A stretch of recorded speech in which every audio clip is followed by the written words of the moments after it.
오늘 저희가 나눌 하나님의 말씀은 고린도전서 11장. 우리가 지금 고린도전서 11장 수요 예배에 들어갈 순서인데요. 미리 앞당겨서 오늘 만찬과 더불어서 11장 23절로부터 34절까지 말씀을 살펴보도록 하겠습니다. 11장 23절로 34절입니다. 11장 23절로 34절 교독하면 내가 너에게 전한 것은 주께 받은 것이니 곧 주 예수께서 잡히시던 밤에 떡을 가지사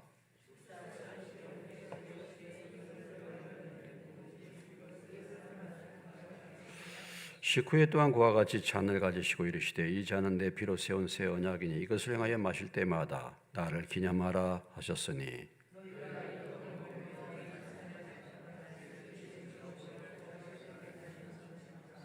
그러므로 누구든지 주의 떡이나 잔을 합당하지 않게 먹고 마시는 자는 주의 몸과 피에 대하여 죄를 짓는 것이니라.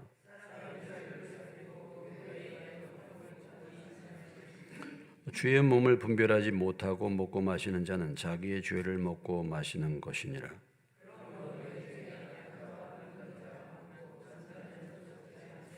우리가 우리를 살폈으면 판단을 받지 아니하려니와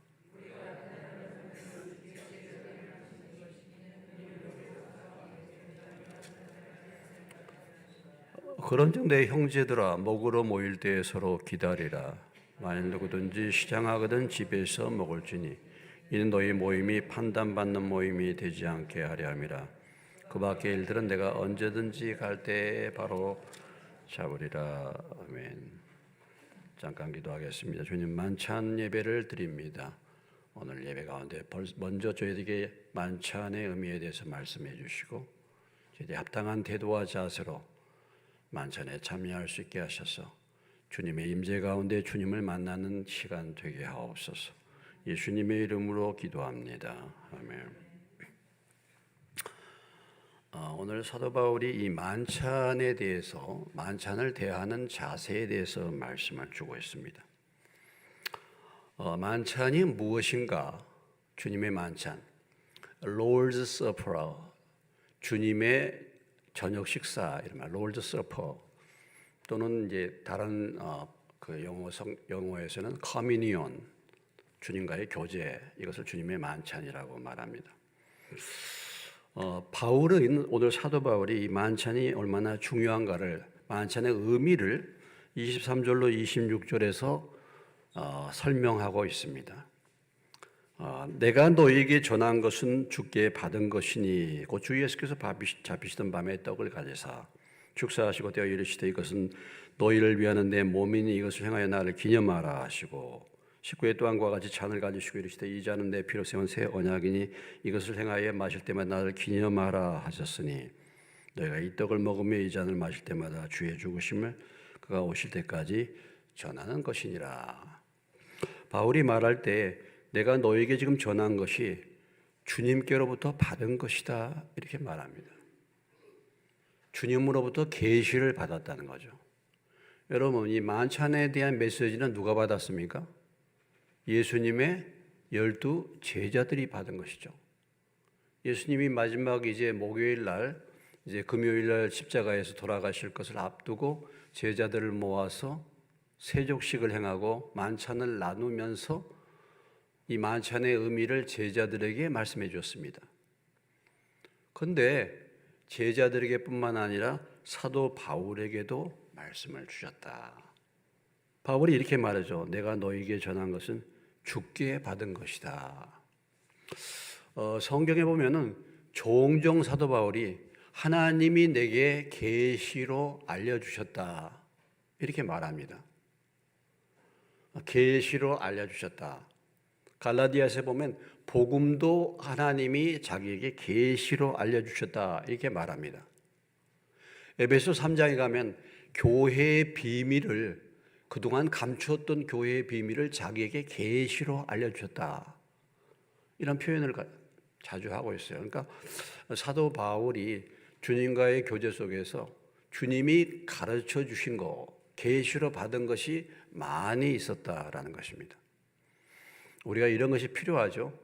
여러분도 주님과 깊은 교제를 나누셔서 주님이 여러분에게 계시해 주시는 주의 음성을 들으시기를 주의 이름으로 축원합니다.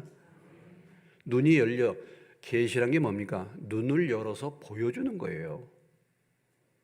눈을 열어서 보여줘야지 보지. 예? 보여주지 않으면, 눈을 열어주지 않으면 볼 수가 없어요. 다 소경입니다.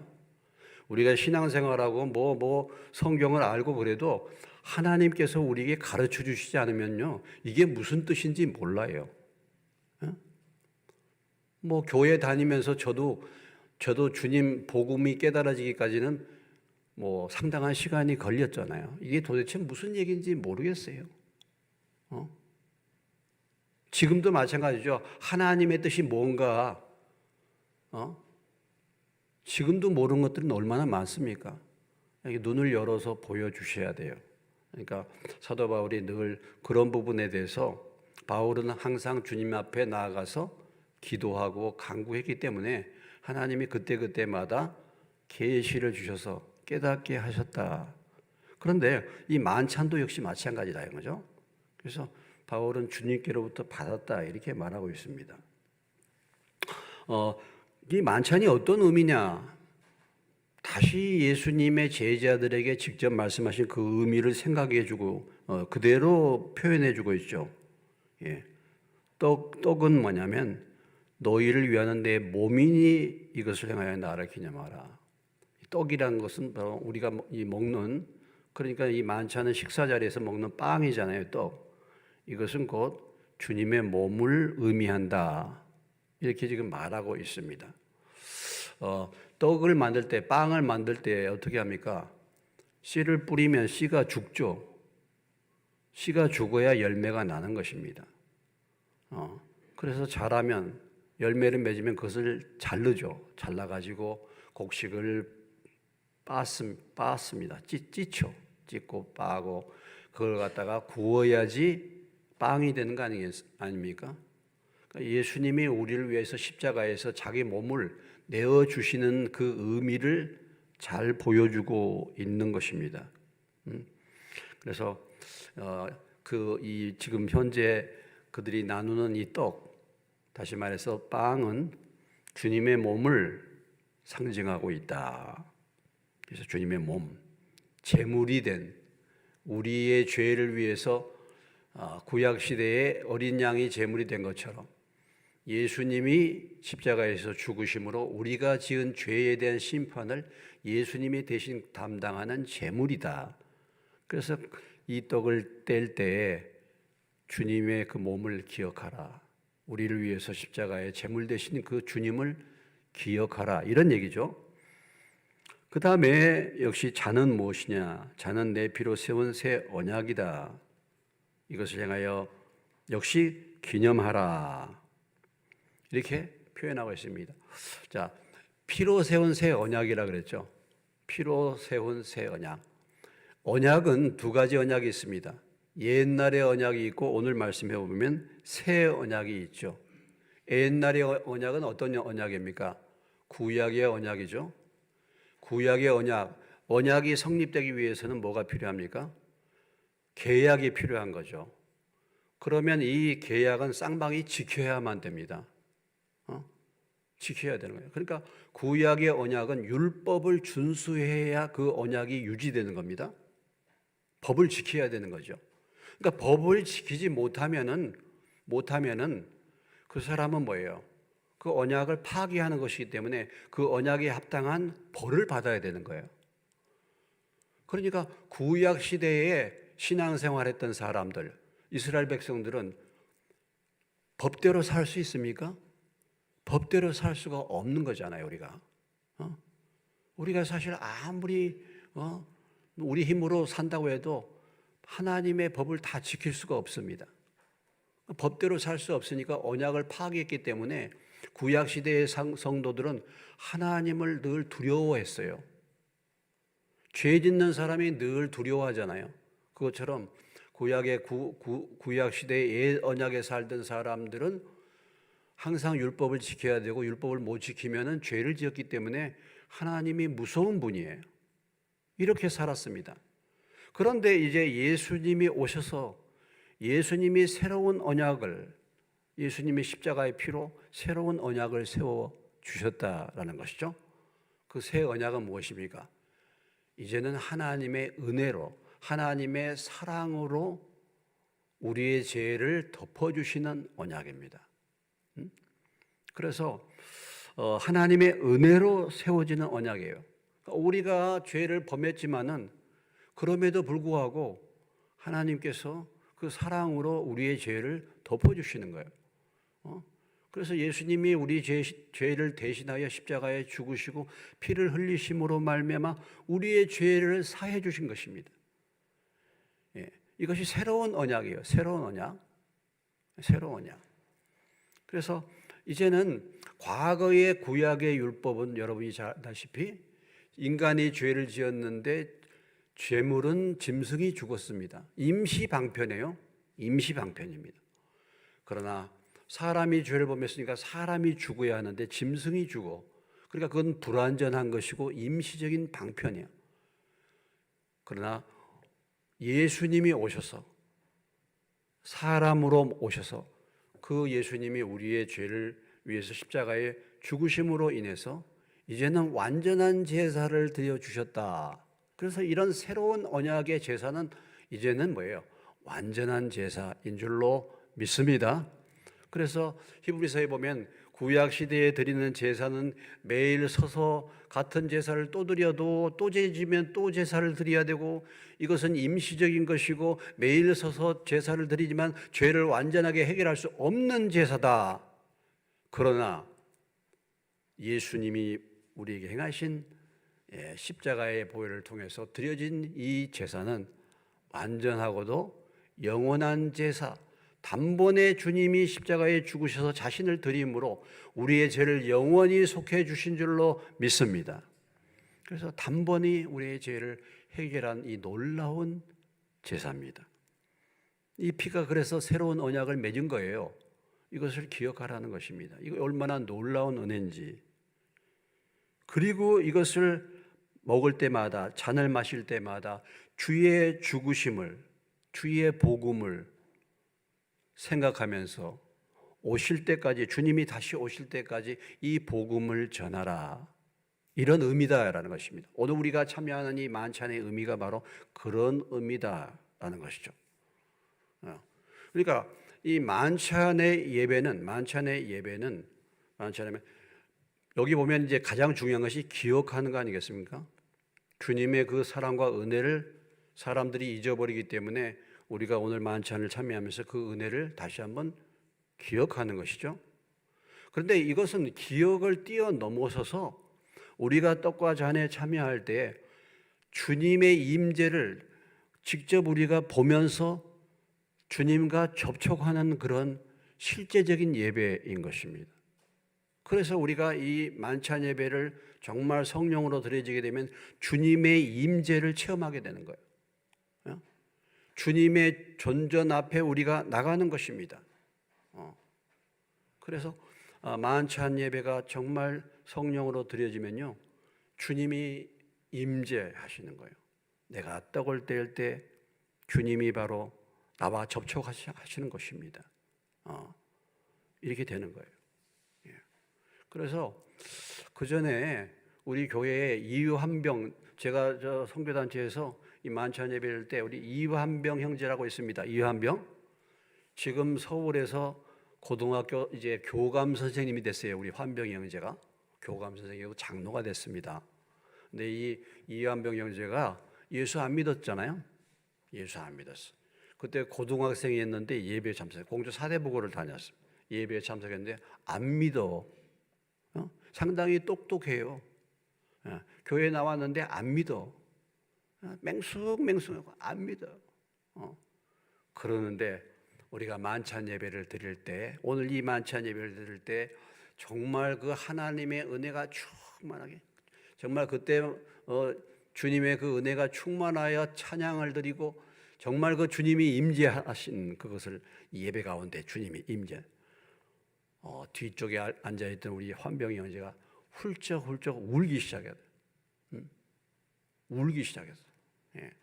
그때가 이 성령이 그에게 임한 시간이었죠. 그래서 예수를 믿고 뭐 지금까지 이제 신실하게 하나님을 섬기는데 이런 그 은혜가 있었던 것이 기억이 됩니다. 자, 그래서 이렇게 이제 하나님이 사도 바울에게 계시해 주셨다. 만찬의 의미는 이것이다. 만찬이 얼마나 중요한가. 그런데 문제가 무엇입니까? 그런데 문제가 이 고린도 교회가 만찬을 어떻게 드렸는가? 만찬을 어떻게 드렸는가? 오늘 27절 이하에 32절까지 고린도 교회가 만찬을 드릴 때의 문제점에 대해서 바울이 말씀을 전하면서 경고해 주고 있습니다. 책망해 주고 있어요. 뭐냐? 27절을 봅니다. 그러므로 누구든지 주의 떡이나 잔을 합당하지 않게 먹고 마시는 자는, 주의 만찬을 떡이나 잔을 합당하지 않게 먹고 마셨다 이거예요. 고린도 교회 교인들이 그렇게 했다는 것입니다. 그래서 그런 자들은 주님의 몸과 피에 대해 죄를 짓는 것이다 이렇게 말해요. 죄를 짓는 것이다. 이 만찬을 대할 때 사람이 자기를 살피고 그 후에야 떡을 먹고 잔을 마셔야 되는데 주의 몸을 분별하지 못하고 먹고 마셨다. 주의 몸과 이 피가 무엇인지 그 의미를 가볍게 대하고 제대로 알지 못하고 제멋대로 했다. 그래서 그는 죄를 지었다. 그것이 죄다라고 지금 말씀하고 있습니다. 고린도 교회가 어떻게 만찬을 행했습니까? 만찬을 행했습니까? 그 앞에 20절에 가보면 그런즉 너희가 함께 모여 주의 만찬을 먹을 수 없으니 이는 먹을 때에 각각 자기의 만찬을 먼저 갖다 먹음으로 어떤 사람은 시장하고 어떤 사람은 취함이라. 그러니까 지금 이 만찬이라는 의미는 정확하게 말해서 저녁 식사잖아요. 식사인데 만찬하는 가운데서 이제 애찬, 다시 말해서 음식을 먹는 가운데서 이제 만찬하는 건데 이들이 이제 집에서 음식을 잔뜩 가져가지고 부자들은 이 음식을 화려하게 가져왔습니다. 그래가지고 그냥 그 자리에서 그냥 먹는 거예요. 그러니까 이 주님의 만찬의 의미보다도 그냥 와서 먹는 데 관심이, 먹는 것을 중요시 여긴 거예요. 식사를. 특별히 부자들은 음식을 많이 가져와 가지고 그들이 뭐예요? 많이 먹었다. 그래서 어떤 사람은 심지어는 포도주 성찬을 하다가 그 이전에 포도주를 마셔가지고 취한 사람까지 있었다. 취한 사람까지. 그러다 보니까 가난한 사람들, 이런 사람들은 부끄러운 거예요. 여러분 그 전에 저희도 어렸을 때 도시락을 이제 싸가지고 오잖아요. 우리는 다 도시락 싸왔죠. 그럼 도시락을 이렇게 쌀 때 도시락을 이제 열어봅니다. 그러면 창피한 애들이 많아. 창피한 애들이. 반찬이 없는 애들도 있고 우리 어렸을 때는 다 그랬었잖아요. 그 전에 왔던 우리 교회 왔던 반봉혁 장로 고인이 되셨지만은 저희 학교 다닐 때 반봉혁 장로 집이 제일 부자입니다. 거기가 저기 성주약박이라고 약국인데 돈이 제일 많았어요. 그래서 우리 반봉혁 장로님의 도시락이 제일 화려했어. 뭐가 있었냐면요, 소세지가 있었어. 이야, 생각해보세요. 1960년대 소세지가 있다. 야, 신기한 거야 정말. 야, 저런 게 다 있나? 그 반봉혁 장로님의 어머님이 음식 솜씨가 아주 뛰어납니다. 우리 반장로님이 그때도 덩치가 좋았지만 어렸을 때도 제일 덩치가 좋았어. 항상 뒷자리에 잘 먹고. 근데 도시락 못 가져오는 친구들 많았어요. 도시락 못 가져온 친구들은 나가서 우리 그 학교 앞에 펌프가 있는데 그 펌프에서 펌프질 해가지고 물 마셨어. 참 그때 가난했습니다, 여러분. 그러니까 창피한 거야, 창피한 거. 부자들은 막 잘 싸워가지고 실컷 먹고 가난한 사람들은 부끄러운 거야. 하나님의 만찬을 하는데 이렇게 가볍게 질서 없이 무질서하게 그냥 식사 정도로 생각하고 먹고 마시고 취했다 이거예요.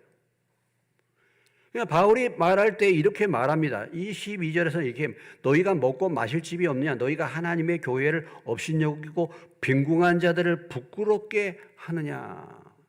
그랬어요.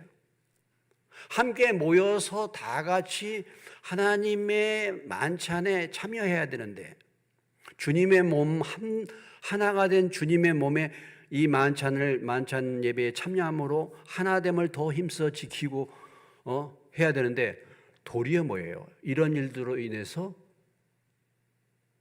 분열시켰다. 이거 분열시켰다. 그래서 그들의 모임이 17절에 내가 명하는 이 일에 너희를 칭찬하지 아니하는 이는 너희의 모임이 유익이 못되고 도리어 해로움이라. 먼저 너희가 교회에 모일 때 너희 중에 분쟁이 있다함을 듣고 어느 정도 믿거니와. 분쟁이 생기는 겁니다. 이게 분쟁이. 우리가 이 특별히 고린도 교회, 초대교회도 보니까 고린도 교회, 이방 교회는요 어떤 분쟁의 문제가 있었습니까?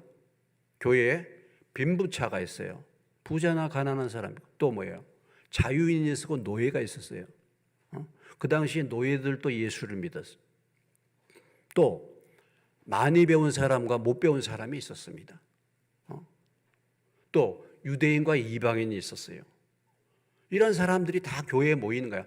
그러니까 굉장히 민감해요. 민감해. 그래서 자칫 잘못하면은 교회가 깨어질 수 있는, 교회가 서로 간의 분쟁과 파당이 지어질 수 있는 그런 상태의 교회가 고린도 교회입니다. 고린도 교회. 또 로마 교회도 역시 마찬가지예요. 그런 일들이 많이 있었죠. 예. 그렇기 때문에 이 만찬 예배를 드리는 것이 정말 중요한 거예요. 왜냐하면 이 만찬 예배를 통해서 그런 모든 것들이 다 해결되기 때문에 그런 서로 인종차별이라든지 빈부의 격차라든지 지식의 유무라든지 남자와 여자라든지 이런 것 때문에 얼마나 많은 차별이 있었습니까? 그런데 만찬에 참여할 때 우리가 그리스도 안에서 한 몸이라는 것을 생각을 시켜주는 거잖아요. 그래서 만찬이 사실은 이 만찬 예배를 통해서 이 모든 것이 사실은 하나됨을 이루고 그런 차별을 해결해 주었던 것입니다. 그런데 도리어 이 모임이 파당을 짓게 만들었다라는 것이죠. 우리가 모임이 다 유익이 된다, 뭐 모이면 다 된다 그러는데 오늘 말씀이 뭐라고 말합니까? 모임이 유익이 못 됐다 그랬어요, 여러분. 우리가 모임이 무조건 모이면 다 유익이 되는 줄 아시지만은 그렇지 못한 모임이 있어요. 여러분들이 이 시간에 모였는데 모임에 준비되지 않고 오면은 아무 의미가 없을 수도 있습니다.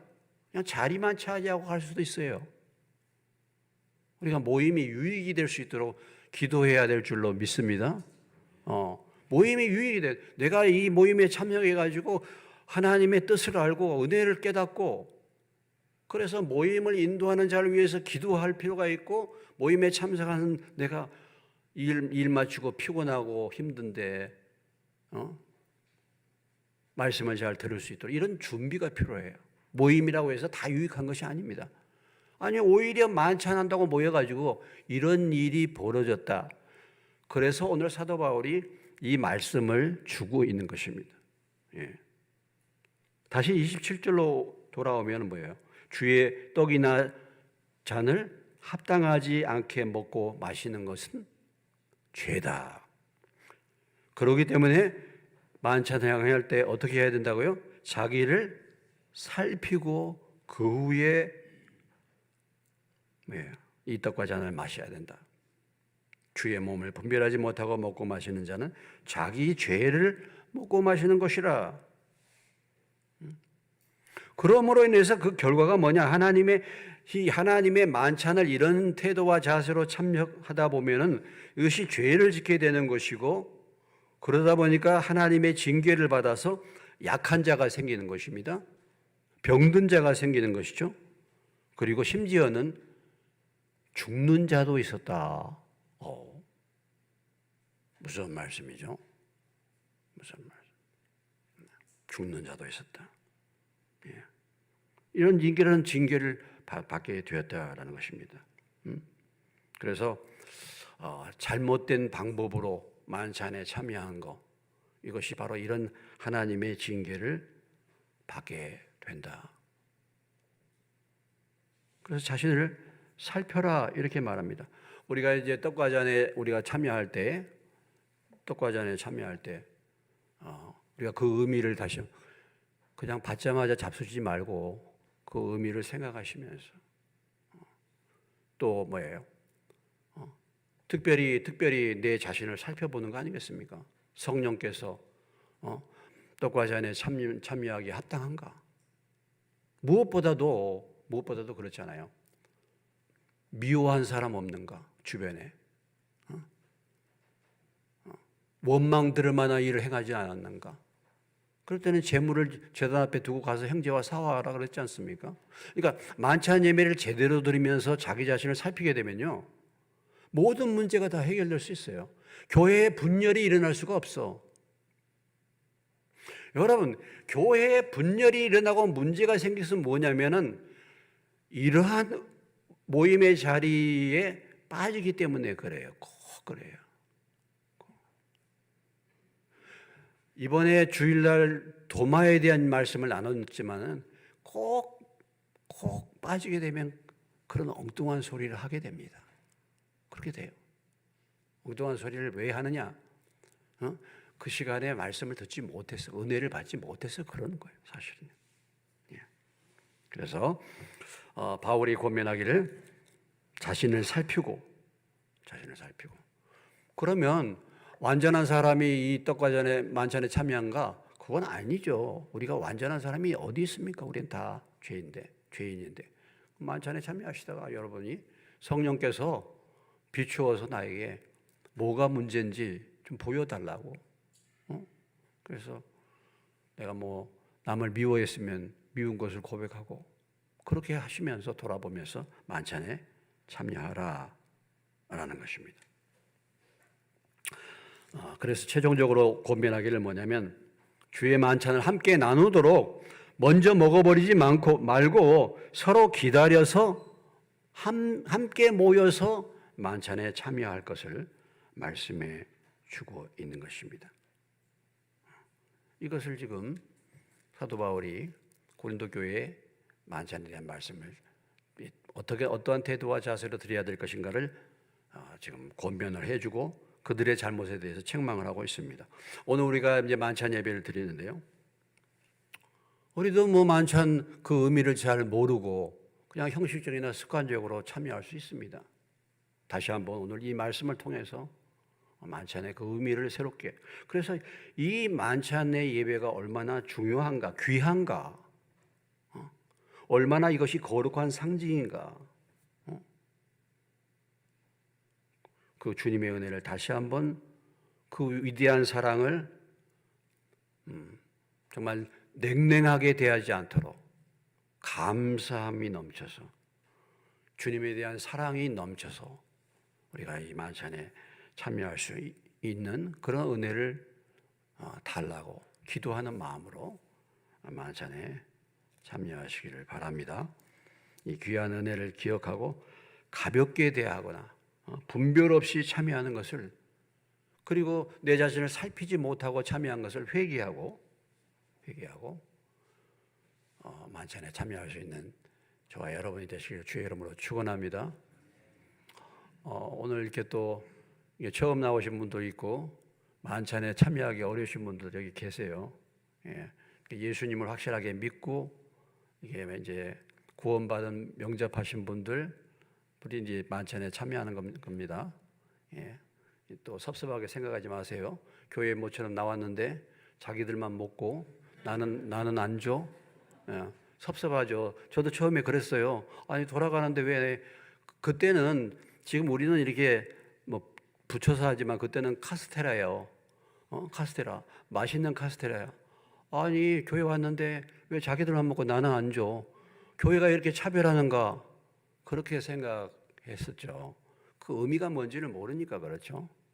그래서 오늘 그런 의미를 잘 모르시면 오늘 그 의미가 뭐냐? 예수님이 우리 죄를 위해서 십자가에 죽으실 때 그 몸으로 제물을 삼아 주셨고 그 피를 흘려서 우리의 죄를 사하시고 새로운 언약을 맺으신 그 은혜와 사랑을 기억하는 것이다, 기념하는 것이다라는 것을 기억하시고 떡과 잔에 참여하시기 바랍니다. 원래 떡과 잔에 참여하는 그 순서는 특별히 누가복음에는 잔이 먼저고 또 이제 떡이 뒤에 가고 그러는데 뭐 떡을 먼저 하고 그 다음에 이제 잔을 이렇게 다 뒤순서로 이렇게 분병을 먼저 하고 분잔했는데 제가 지난번에 그 만찬 예배를 드릴 때 분잔을 먼저 얘기를 한 것 같아요. 예. 그래서 좀 이렇게 당황했던 것 같아요. 예. 저도 좀 당황했습니다. 저도. 예. 근데 원래 분병부터 이렇게 먼저 분병부터 이렇게 하도록 하겠습니다. 예. 자, 기도하시고 분병하면서 또 여러분들이 기다리면서 묵상하시고 오늘 말씀을 생각하시면서 떡과 잔에 참여하시기 바랍니다. 하나님 아버지, 오늘 말씀을 통해서 만찬의 의미가 무엇인지를 다시 한번 저희들에게 가르쳐 주신 것을 감사합니다. 주님, 우리가 만찬에 참여할 때 이것이 하나의 예배의 순서로 참여하는 것이 아니라 주님이 우리를 위해서 어떠한 사랑과 희생을 보여주셨는지 정말 다시 한번 깊이 기억하는 시간이 되기를 원합니다. 우리가 만찬에 참여할 때 성령님께서 정말 하나님의 사랑을 우리 마음 가운데 부어주시고 그래서 그 크신 그 사랑의 넓이와 길이와 높이와 깊이가 어떠함을 깊이 깨닫는 시간이 되게 하시고 그로 인해 하나님의 충만함을 경험할 수 있는 시간이 되기를 원합니다. 우리가 만찬에 참여할 때 주의 성령께서 임재하시고 그래서 주님의 크신 은혜와 사랑을 깊이 기억할 수 있는 시간이 되기를 원합니다. 묵상과 자기를 살피는 일들과 또 찬양과 기도 가운데 성령님께서 온전히 인도하여 주시기를 원하고 또 오늘 아직 주님을 만나지 못한 분들은 이 만찬의 의미가 무엇인가를 다시 한번 생각하고 주님을 만날 수 있는 은혜가 임할 수 있도록 도와주시옵소서. 예수님의 이름으로 기도합니다. 아멘.